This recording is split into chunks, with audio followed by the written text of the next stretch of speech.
Chicken কিন্তু মোটামুটি সবার বাড়িতে নানান রকম প্রসেসে রান্না হয়ে থাকে, তবে আজ আমি যে প্রসেসটা শেয়ার করব আশা করি তোমাদের ভালো লাগবে আর সবথেকে বেশি পছন্দ হবে বাচ্চাদের।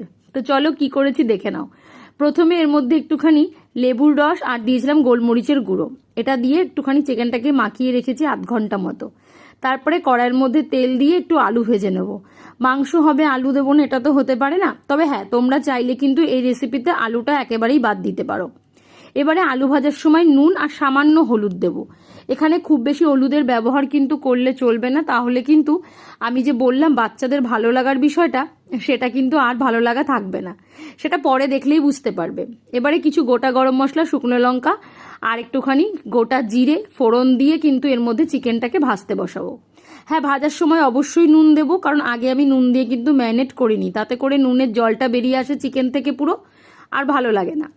এবারে ওই যে বললাম বাচ্চাদের ভালো লাগবে তার জন্য কি করেছি জানো, 1 আঁটি মতো ধনে পাতা নিয়েছিলাম, সেটাকে 3টে মাত্র কাঁচা লঙ্কা দিয়ে ভালো করে পেস্ট করে রেখেছি। ঝালটা অপশনাল, তোমরা যেরকম যে ঝাল খাও সেই হিসাবেই দেবে। এবারে ভাজা চিকেনটাকে একটু সাইড করে তেলের মধ্যে আদা রসুনের পেস্টটা দিয়ে ভালো করে ভেজে নিতে হবে। কাঁচা গন্ধটা যেই চলে যাবে, এখানে একটা পেঁয়াজ আমি বেটে রেখেছি সেটাই দিয়ে দিয়েছি। সেটা দিয়েও খুব ভালো করে নাড়াচাড়া করে ভাজতে ভাজতে এর মধ্যে আলুটা দিয়ে দেবো, কারণ একসাথে ভাজা না হলে আলুর মধ্যে সেই ফ্লেভারটা আসবে না। তারপরে এর মধ্যে কোনো জিরের গুঁড়ো দেবো না, শুধুমাত্র ধনের গুঁড়ো দিয়েই রান্নাটা হবে। আর 2টো কাঁচা লঙ্কা দিয়েছিলাম বড়দের জন্য। আর সবশেষে কিন্তু এর মধ্যে দিয়েছিলাম সেই বাটাটা, মানে ধনেপাতা বাটা দিয়ে খুব ভালো করে নাড়াচাড়া করতে হবে। ঢাকা দিয়ে দিয়ে রান্নাটা করতে হবে, মাঝে মাঝে একটু উল্টে পাল্টে নেড়ে দিলেই হবে। আর দেখবে যখনই তেলটা বেরিয়ে এসছে মনে করবে রান্নাটা কমপ্লিট।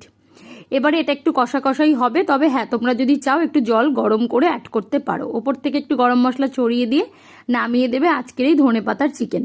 তো কেমন লাগছে বলো? রংটা অ্যাকচুয়ালি ঠিক মতো ক্যামেরায় আসেনি, তবে রংটা দারুণ হয়েছিল। তো বাড়িতে অবশ্যই ট্রাই করে আমাকে জানিও।